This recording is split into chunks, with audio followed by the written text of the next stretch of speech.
In today's video, we're going to walk you through the Google Ads dashboard in full so you know where to find the most important features to optimize and improve your campaign for the best possible results. Now, as you can see here, once you're in the dashboard part of your campaign, you should be able to see your key statistics or your overview of how your campaign has been performing overall. And you should see some metrics here, for example, the amount of clicks you gotten, your click-through rate, your conversion rate, and your cost per lead and so on. And these are the main stats to look at for all of your campaigns. But if you're running multiple campaigns and want to look at the results for one specific campaign, you can just come up to campaigns here and select the specific campaign. But what you can do as well, if there are specific stats you want to see for your campaign so far, instead of just seeing impressions, for example, because I wouldn't consider that as an important metric, but instead look at your overall conversions, the amount of conversions you received, then you can add in a column for that instead, and you can look at each of these separate metrics and decide which of these stats are most important to you. And usually that's the amount of overall conversions you've gotten, cost per conversion, you could say conversion rate as well.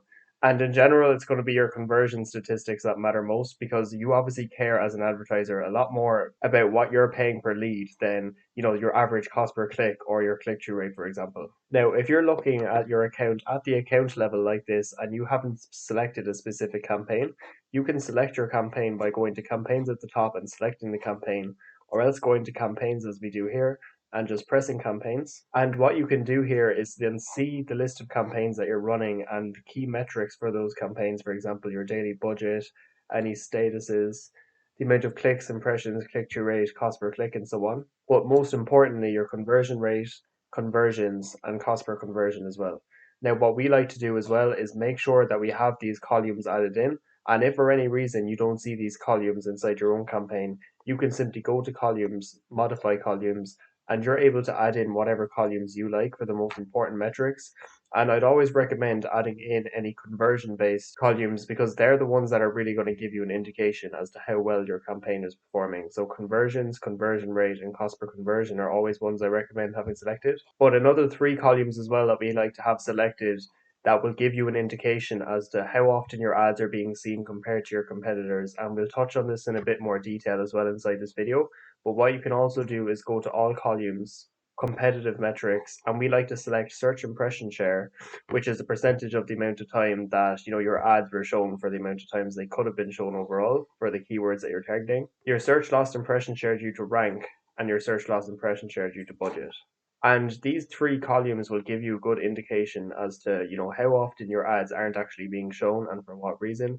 So you can see, for example, in this case, if we had a higher daily budget, then we would have been able to show more often, because we're missing out on 30% impression share just from the daily budget alone. And search loss impression share due to rank then is mostly due to what you're actually bidding. So if you're setting a target CPA, for example, then the number that you've set for your target CPA is what usually determines your search loss impression share due to rank. Because if you set a higher CPA, or if you set a higher maximum cost per click bid limit, for example, then you will massively reduce your search loss impression share due to rank as well. So I'd recommend just selecting these columns as well, because if your ads aren't being shown as often as you'd like, then you can get key insights as to why your ads aren't showing as much as you'd like them to, and what you can actually do to make your ads show more often. Now, what we're going to do inside this video is, if you're not fully aware with how the Google Ads dashboard and overview works, we're just going to show you in more detail, how the whole dashboard works and the key insights that you really need to know to just be able to understand and really just navigate the overall platform. So once you're inside your campaign, then you can just select the campaign that you're running. And firstly, we'll just go through each of these step by step. So recommendations, first of all. It's just important to note, first of all, that your optimization score is only a score given to you by Google based on how many of their recommendations you've allowed them to take. So it's not anything to do with how your campaign is actually performing, but is only a score given to you based on how many of their recommendations you've accepted. So for example, if we added all broad match keywords to this campaign, we'd increase our optimization score by 8%, but we don't want to do that because we want to minimize the amount of irrelevant search terms that we appear for. So we're not going to follow all of Google's recommendations, and you want to be very careful with the recommendations that you actually accept. And a lot of these can be ignored for the most part. And on the topic of recommendations as well, it's worth checking if you go back to all campaigns here and not just the one campaign, so all campaigns. Once you're in the recommendations tab as well, you can look at auto apply here, and you want to make sure that you don't have Google's auto apply recommendation selected, because if you have these selected, then you can basically allow Google to just add broad match keywords on your behalf, add new keywords that you didn't necessarily want to add to the campaign, make new ads, change your bidding strategy, and basically hand over all control to Google, which isn't necessarily what you want to do at all. So I just be careful as well to come in here to auto apply recommendations inside your account and make sure that you have these turned off if you haven't already. But back to your campaign again. What we want to do then is go to insights and reports. And the main two parts of insights and reports that we like to look at are, first of all, auction insights, because this is getting back to impression share again. So you can see your overall impression share, which is the percentage of the time that you could have appeared as mentioned. And I won't go into detail on, the stats like overlap rate, position above, top of page, absolute top of page rate, ranking share, and so on, because I have a separate video made on auction insights if you'd like to check out that specific video, and I'll leave the link for that right above. But the auction insights is the best place for you to be able to compare how you're competing with your competitors, and you're also able to see who your competitors are. And what you can also do as well is, if you want to see the ads that your competitors are running to compare, how your offering compares to theirs, is you can always take a URL of your competitors' websites and put them into the ads transparency tool to see, are my ads looking better than my competitors? And if not, is there anything I can do to improve our ads so that we can help ourselves stand out as much as possible? Or the other part of insights and reports we also like to look at as well as our search terms. And you want to be in here as regularly as possible. We like to do it at least twice a week at the minimum, because what we want to do is see all of the actual search terms that we have appeared for. So the keywords that we select to run in our campaign is one thing, but the actual search terms are what people type into Google and what our ads appear for. So what you want to do is come into your search terms report and select the times that you want to do your search term analysis for. So you could do it for the last 7 days if you haven't checked your search terms report for the last 7 days. And what you want to do then is go through the list in full, and any search terms that are irrelevant to what you offer, you want to add as negatives. And if you do see any good keyword ideas that you could add to your campaign that is relevant, then you can add those as new keywords. But auction insights and search terms report are the real main parts of insights and reports that you want to look at. Now, under campaigns, we already had a look at campaigns and I showed you the main columns that you want to look at. But inside campaigns as well, we can also have a look at campaign settings. And in here, you just want to make sure that you have the correct settings selected as well. And we also have a separate video going into a lot more detail, on each of these settings and why we choose the settings that we select, including, how to set your location targeting properly, which networks to select, whether you should use search partners, how you should set your bidding strategy, and everything like that. If you'd like to check that out as well. The next parts of campaigns then you want to look at are your ad groups. And what you can do with your ad groups is look at this at whatever time frame you want. So it could be the last 7 days or all time. And you want to look through your ad groups, especially if you're running multiple ad groups, and seeing which ones over time are performing best. And if you notice that you have any ad groups that are underperforming, then those ad groups can be paused if you ever want to, focus your budget on the ad groups that are performing best. Once you have enough data for each of your ad groups and significant clicks, you should be able to see the amount of conversions each ad group's gotten you, the cost per conversion, and the conversion rate as well. And as we showed you as well, you're able to add those conversion columns in columns here if you can see those important stats, because as we mentioned, it really is the conversion data, the how many conversions you have, how much you're paying per lead, and conversion rate is what we really care about the most. It's not so much about, our average cost per click and the amount of impressions we're getting. We really want to focus on the stats that actually matter. And after that, then what you also want to do is go to your ads. But when we're looking at our ad copy and, trying to see which ads are performing best, we like to do this at the ad group level instead, because if you're running 3 ads in every ad group, instead of looking at all of the ads that you're running in the whole campaign at once, you want to look at these at the ad group level, because if you're trying to make optimizations and trying to find, which is the best performing ad in each ad group, and you're running 3 ads, it's a lot easier to just see which one is performing best, see which one has the most conversions, the highest conversion rate, and so on, when you're looking at the 3 ads together side by side. And you can see here, for example, that we had 3 gutter cleaning ads running here, and that, these 2 gutter cleaning ads had about double the conversion rate as this one down here. So we simply pause this ad, and what we'll probably do as well is let these 2 ads run out for a while.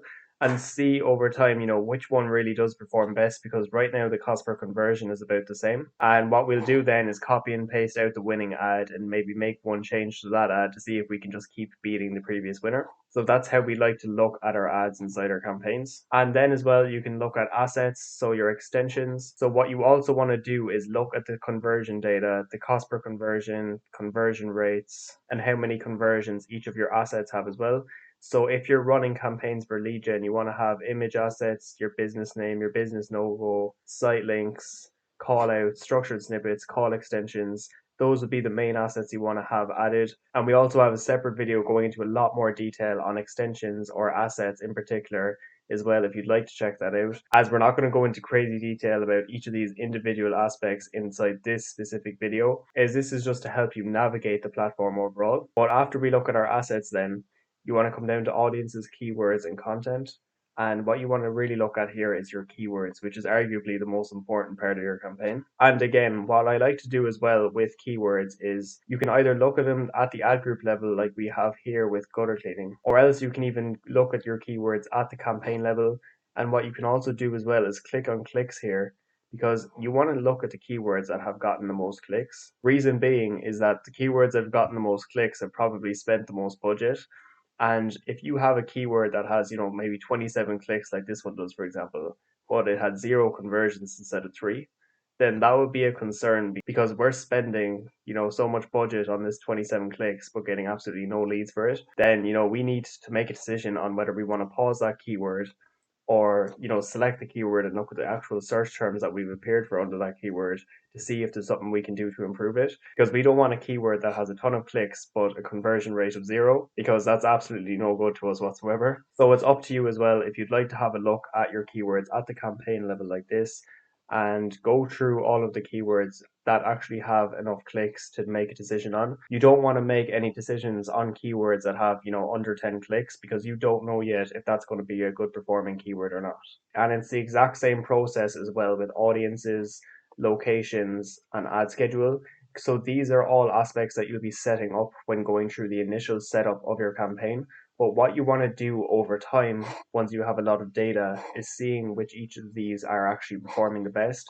So here, for example, we have a lot of data on the Mondays to Fridays that, we're running this campaign, for example, and we can see that, each of these days of the week now have hundreds of clicks. So we have a lot of data and a good insight as to, how these days of the week are actually performing.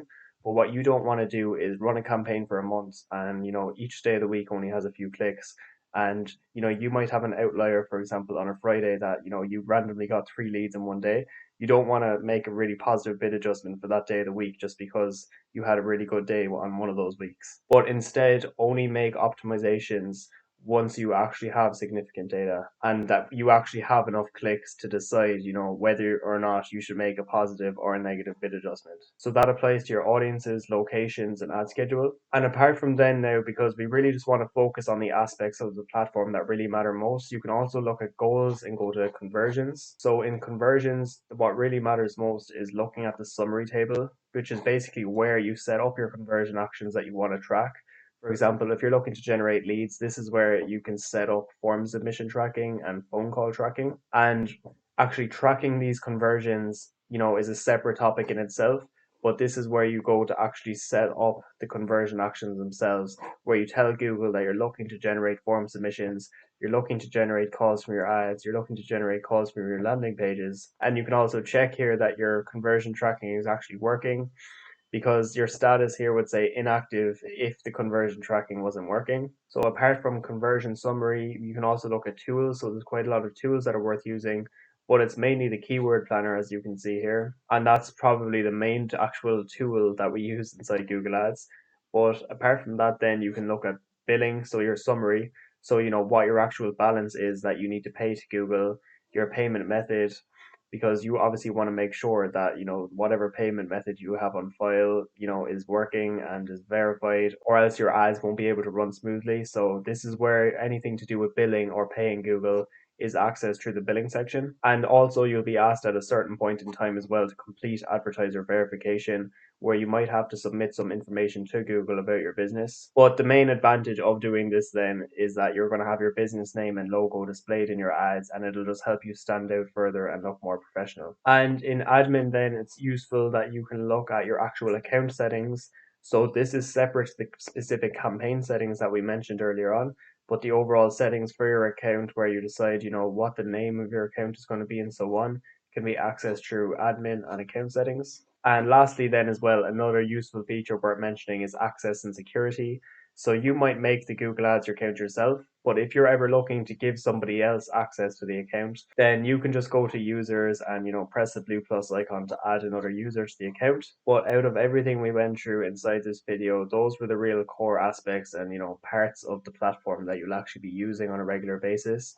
There's plenty of other aspects that you can look into, but those are the most important ones that you'd actually notice yourself using on a regular basis. So I hope this video helped and just gave you a bit more clarity on how to use the Google Ads dashboard and platform overall, because the layout of the platform and dashboard has changed a lot over the last few months, and Google often like making a lot of changes to how the dashboard looks, which can get a bit tedious once you're used to looking at a certain layout. But if you do have any questions at all about the Google Ads dashboard or anything else related to Google Ads in general, feel free to leave a comment down below. And if you are a service-based company looking for further help refining your own campaigns, feel free to have a look at the link in the description down below. And if you do like this Google Ads related content as well, feel free to leave a like and subscribe to the channel, as we'll be posting all things related to Google Ads here daily. And hopefully we'll see you in the next video.